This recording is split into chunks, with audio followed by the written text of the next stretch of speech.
हमारे लंग्स को blood supply करती हैं। अगर उसमें कहीं पे भी कोई ब्लड क्लॉट या फिर कोई एयर बबल या फिर कोई फैट का मॉलिक्यूल अगर आ जाता है और वो अटक जाता है, कोई बोन का पार्टिकल है वो भी अगर आपके उसमें मूव कर जाए तो उससे हो सकता है, कोई फैट पार्टिकल है, कहीं पर फैट डिपॉजिट था और वो फैट का छोटा सा एक पार्टिकल। अब आप कैसे अपने आप को बचा सकते हैं कि आपको पल्मोनरी एम्बोलिज्म के चांसेस ना हो। Hello everyone, this is doctor Mansi from Bharat homeopathy. आज मैं आप लोगों के साथ बात करने वाली हूँ पल्मोनरी एम्बोलिज्म के बारे में।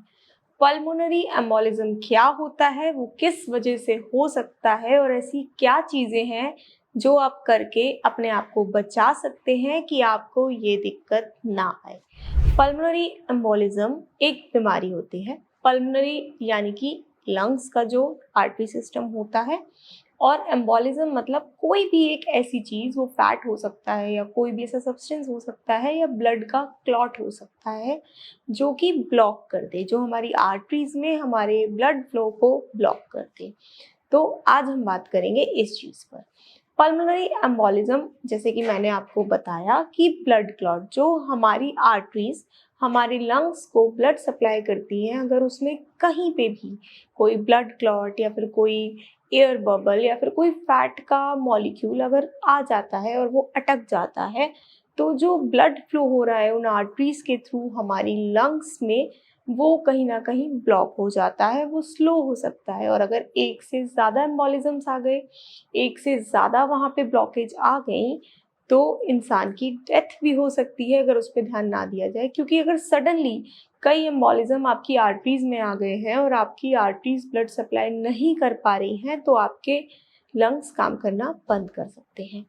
अब ये जो होता है, ये जो एम्बोलिज्म होता है, ये जो ब्लड क्लॉट होता है, सबसे जो मेन ब्लड क्लॉट अगर हमारे लंग्स में पहुंचता है, जो मेन रीज़न होता है वो होता है डीप वेन, जो हमारी लेग्स में होती है वहाँ से। जो लेग्स में अगर कोई हमारा एम्बोलिज्म बना है, कोई ब्लड क्लॉट बना है, तो वो जो पहुंचकर हमारी पल्मोनरी आर्टरीज के थ्रू लंग्स की तरफ जाता है और उन पल्मोनरी आर्टरीज में ब्लॉकेज हो जाती है।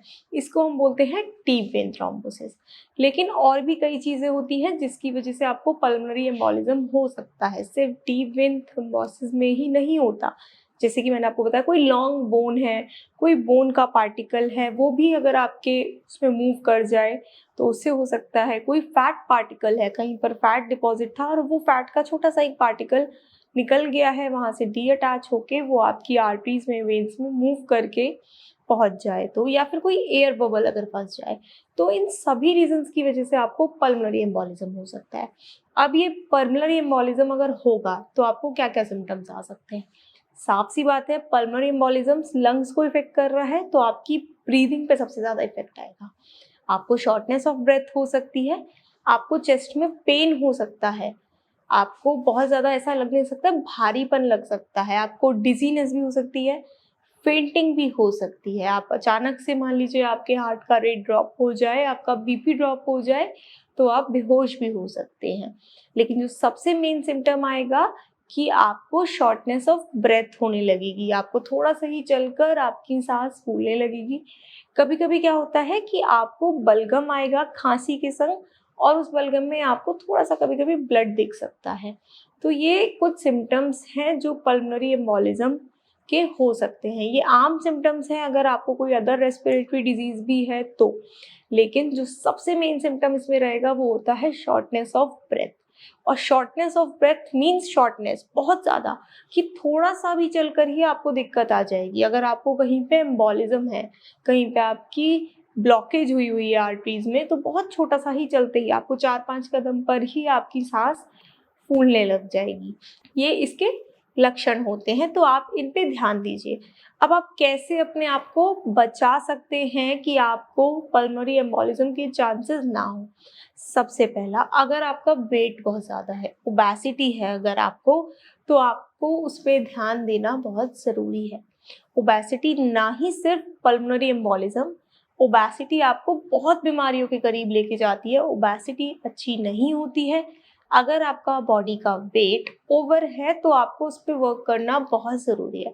अगर आप अपना एक वेट मेंटेन करके चलते हो तो आप बहुत हेल्दी रह सकते हो, आप बहुत बीमारियों से दूर रह सकते हो। दूसरी चीज़ होती है फिजिकल एक्टिविटीज़। फिजिकल एक्टिविटी बहुत ज़रूरी है। आजकल का जो लाइफस्टाइल हो गया है कि हम लोग बहुत ज़्यादा लेज़ी हो गए हैं, स्लो हो गए हैं, हम कोई भी physical activities, exercise, walking, yoga कुछ नहीं करना चाहते। ये मत करिए, आपको फिजिकल एक्टिविटीज़ की नीड है, फिजिकल एक्टिविटी आपको करनी चाहिए, उससे भी आप बहुत बीमारियों से दूर रहते हैं। अगर आपकी वर्किंग आवर्स जो है ज़्यादा है और आपकी सिटिंग जॉब है तो बीच-बीच में ब्रेक लीजिए, उठिए, थोड़ा-सा चाहे थोड़ा-सा ही वॉक करिए पर करिए। और चीज़ जो रिफाइंड शुगर्स होती हैं, आजकल बाहर के जो प्रोसेस्ड फूड्स हैं, ड्रिंक्स हैं, स्वीट चीज़ें हैं, उसमें सब में रिफाइंड शुगर होता है और रिफाइंड शुगर भी बहुत बड़ा रीज़न हो सकता है आपके पल्मोनरी एम्बोलिज़्म का। तो जितना आप उन चीज़ों से बच सकते हैं, आप उनसे बचिए, उनको ना खाइए। स्मोकिंग भी आपको पल्मोनरी एम्बोलिज़्म के नज़दीक लेके जा सकता है, इसलिए अगर आप स्मोकिंग करते हैं, तो उसको तुरंत रोकिए।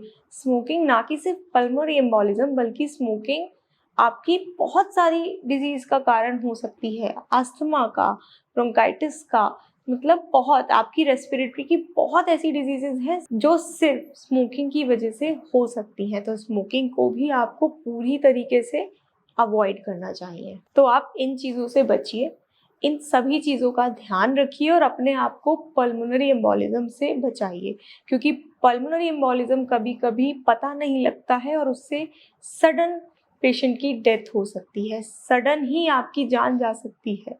तो इसीलिए आपको बहुत ख़्याल रखना है कि आप क्या खा रहे हो, क्या कर रहे हो, आपकी डेली एक्टिविटीज़, और अगर जो मैंने आपको लक्षण बताए, उसमें से कोई भी लक्षण आपको है, तो तुरंत आपको डॉक्टर को दिखाना चाहिए, आपको मेडिकल हेल्प लेनी चाहिए। ये चीज़ें लापरवाही की नहीं होती हैं, ये बहुत खतरनाक साबित हो सकती हैं।